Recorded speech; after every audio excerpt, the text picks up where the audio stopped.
تو بات وہی اچھی ہوتی ہے جو بیٹھ کے آرام سے تمیز سے ہو جائے. کیا خیال ہے؟ اس میں چیخنا چلانا نہ پڑے. تو ہم جس دین اور مذہب سے وابستہ ہیں وہ بالکل برحق دین ہے. وہ آسمان سے اللہ نے نازل کیا اور پیغمبروں پر نازل کیا اور سب سے آخر میں محمد صلی اللہ علیہ وسلم پر. آپ صلی اللہ علیہ وسلم کے بعد یہ سلسلہ ختم کر دیا گیا. اب نہ کوئی نیا دین آئے گا, نہ کوئی نیا پیغمبر آئے گا. آج کل قادیانیت کا مسئلہ بھی بہت اٹھا ہوا ہے. علماء الحمدللہ اس کا توڑ کر رہے ہیں ہر میدان پہ. ایک چھوٹی سی بات کر کے میں آگے چلوں گا. اس کو تو الحمدللہ سب مانتے ہیں کہ قادیانی غیر مسلم ہیں, قادیانی کافر ہیں. اسلامی ملکوں میں تو یہ کوئی اتنا بڑا ایشو نہیں ہے. مسئلہ یہ ہے کہ اب کچھ لوگ ایسے آ گئے ہیں جو قادیانیوں کو غیر مسلم مانتے ہوئے بھی ان کے لیے نرم گوشہ رکھ رہے ہیں.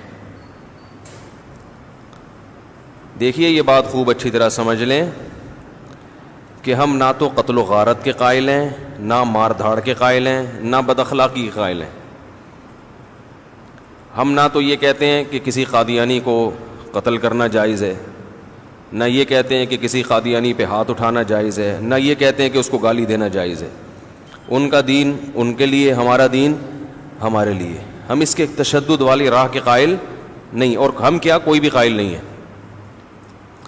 لیکن اخلاقیات کا دائرہ اتنا بڑھا دینا کہ آپ ان سے بلا ضرورت شدیدہ معاملات کو بھی جائز قرار دے دیں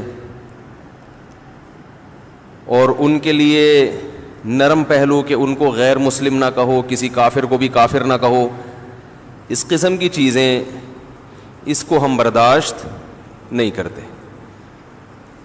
لوگ قادیانیوں کو یہود و نصارہ پہ قیاس کرتے ہیں, یہودی عیسائیوں پہ, کہ جب ہم یہودی اور عیسائیوں کے ساتھ لین دین کر سکتے ہیں, وہ تو نبی کو سرے سے مانتے ہی نہیں ہیں, وہ تو قرآن کو سرے سے مانتے ہی نہیں ہیں. ابھی میں کسی نے مجھے کلپ بھیجا, وہ مشہور انجینئر صاحب جو ہر دن کوئی نہ کوئی ان کا کلپ آیا ہوا ہوتا ہے, تو میں نے خود سنا محترم, وہ مجھے کسی نے کاٹ کے بھیجا کہ محترم اپنے بیان میں کہہ رہے ہیں انجینئر صاحب کہ میں قادیانیوں کو یہود و نصارہ سے بدتر نہیں سمجھتا, اور دلیل یہ پیش کی ہے کہ یہ تو بخاری کو بھی مانتے ہیں, مسلم کو بھی مانتے ہیں, قرآن کو بھی مانتے ہیں. حالانکہ یہودی تو نہ بخاری کو مانتے ہیں بلکہ وہ تو ہمارے نبی ہی کا انکار کر دیتے ہیں. تو قادیانی کم از کم ہمارے نبی کو مان تو رہے ہیں نا. یہ دلیل دی ہے,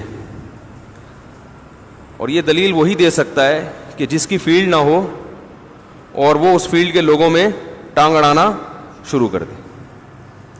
ایک ڈاکٹر ہے, وہ رنگ میں اتر کے کسی ریسلر سے لڑنا شروع کر دے تو لوگ کہیں گے بھائی تمہاری یہ فیلڈ, کیا خیال ہے؟ نہیں ہے. صرف قرآن و حدیث کے الفاظ یاد کر لینا, طوطے کی طرح رٹ لینا, یہ کافی نہیں ہے. قادیانی میں اور دیگر غیر مسلموں میں فرق یہ ہے, ہم قادیانیوں کو یہود و نصارہ سے بدتر کافر سمجھتے ہیں. ہم یہود و نصارہ کے ساتھ لین دین کو جائز سمجھتے ہیں.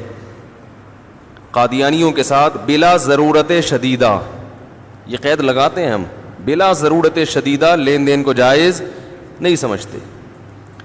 ہم یہود و نصارہ کی عورت سے نکاح کو حلال سمجھتے ہیں, قادیانی عورت سے نکاح کو ہم حلال نہیں سمجھتے. اس کی وجہ یہ ہے کہ یہ جو دعویٰ ہے نا کہ ہم قادیانیوں کا کہ ہم قرآن کو مانتے ہیں, ہم بخاری کو مانتے ہیں, ہم مسلم کو مانتے ہیں, یہاں تک کہ قادیانی یہ بھی دعویٰ کرتے ہیں کہ ہم چاروں ائمہ کو بھی مانتے ہیں. امام ہمارے کلاس فیلو رہے ہیں قادیانی اسکول میں, وہ کہتے تھے کہ ہم ابو حنیفہ کو بھی مانتے ہیں, ہم امام شافعی کو بھی مانتے ہیں, بلکہ وہ کہتے تھے ہم فقہ میں امام ابو حنیفہ کو فالو کرتے ہیں. بالکل کلوز ہونے کی کوشش کرتے ہیں کہ ہم میں اور تم میں کوئی فرق نہیں ہے.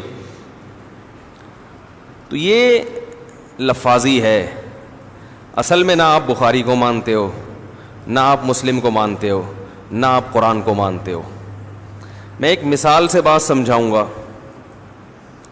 دیکھو, ایک بھنگی ہے, ایک چرسی ہے, ایک ہیروئنچی ہے, محلے میں وہ بیچارہ جو کرتا پھرے, آپ پھر بھی اس کے لیے ایک نرم گوشہ رکھو گے کہ یار اس کو کسی طرح اس برائی کے دلدل سے نکال کے اچھائی کے راستے پہ لے آؤ. لیکن محلے میں ایک چرسی ایسا ہے جس کا نہ خاندان آپ سے میچ کرتا ہے, نہ ناک نقش آپ جیسے, کہیں سے بھی آپ سے ملتا نہیں ہے, نہ حرکتیں. آپ کے خاندان کی اعلیٰ حرکتیں مشہور ہیں کہ یہ اس طرح کے لوگ اس خاندان میں پیدا ہوتے ہیں. لیکن ایک چرسی بھنگی ہیروئنچی وہ اٹھ کے اپنے آپ کو آپ کی طرف منسوب کرے کہ میں آپ کا بیٹا ہوں, تو کیا آپ کے دل میں اس کے لیے نرم پہلو آئے گا؟ ہے بھائی کہ ہائے بیچارہ, ہائے ہائے جہنم میں نہ چلا جائے, ہائے اسے چر چھڑواؤں. آپ بولو گے پہلے میری طرف نسبت ختم کر, میں ایسے چرسی ہیروئنچی کی نسبت اپنی طرف برداشت نہیں کروں گا, یہ نسبت ختم کر, پھر میں تیرے لیے نرم پہلو رکھوں گا. قادیانی مرزا غلام احمد قادیانی جیسے شخص کو محمد صلی اللہ علیہ وسلم کا نمائندہ سمجھتے ہیں اور نسبت اپنی کس طرف کرتے ہیں؟ اسلام کی طرف. اسلام اس نسبت کو برداشت نہیں کرتا کہ کسی جھوٹے آدمی کو 15ویں صدی میں پیدا ہونے والے کسی انگریز کے ایجنٹ کو منسوب کس کی طرف کیا جائے؟ اسلام کی طرف اور محمد صلی اللہ علیہ وسلم کی طرف.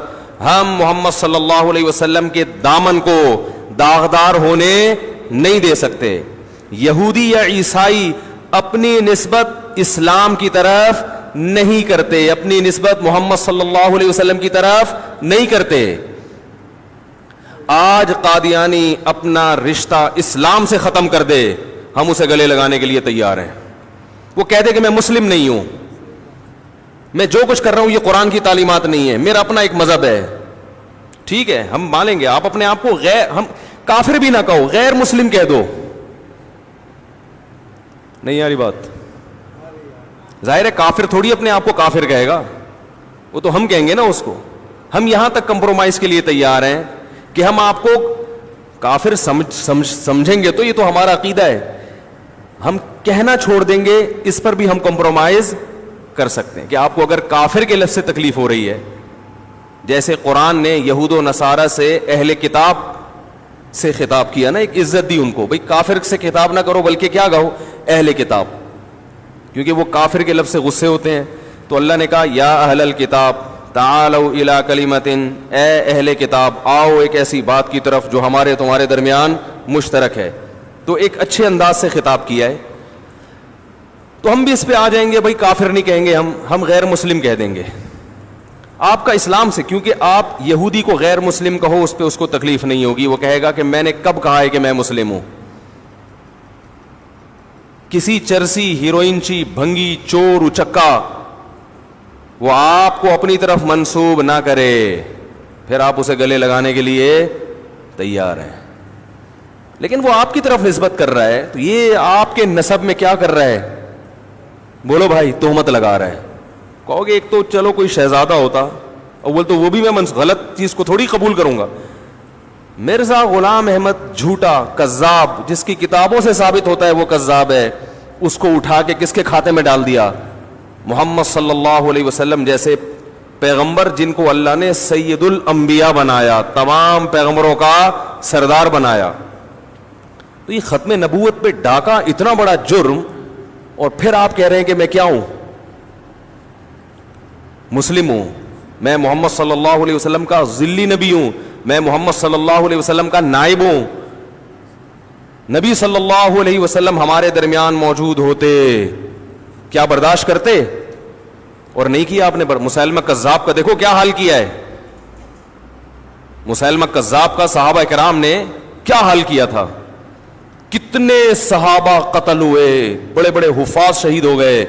کہ ہم ایک, حالانکہ وہ اپنے آپ کو نبی کا نائب نہیں کہتا تھا مسیلمہ کذاب, وہ اپنے آپ کو مستقل نبی کہتا تھا. اس کا جرم مرزا غلام احمد قادیانی کے جرم سے ہلکا تھا, لیکن صحابہ نے اس کو گلے سے اور اس کے پیروکاروں کو گلے سے نہیں لگایا.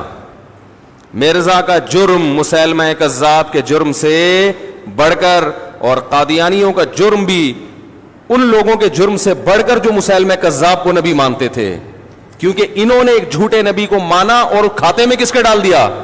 محمد صلی اللہ علیہ وسلم کے. تو اس لیے ہم قادیانیوں کے معاملے میں نرم گوشہ بولو بھائی نہیں رکھتے. ہاں لڑائی کے قائل نہیں ہیں ہم, مار دھاڑ کے قائل نہیں, اس سے ملک میں فساد ہوتا ہے, حاصل کچھ نہیں ہوتا. آپ اپنا نظریہ اٹھا کے تھوپ نہیں سکتے کسی کے اوپر, لیکن اتنا فری کرانا کہ ہم ان سے دوستانہ تعلق رکھیں, ہم اسے تجارتی لین دین شروع کر دیں, ہم ان کو گلے لگانا شروع کر دیں, نا نا نا نا, یہ نہیں ہو سکتا. صرف اس شخص کے ساتھ ہو سکتا ہے جس کے بارے میں آپ کو امید ہو کہ یہ ہدایت حاصل کرنا چاہتا ہے.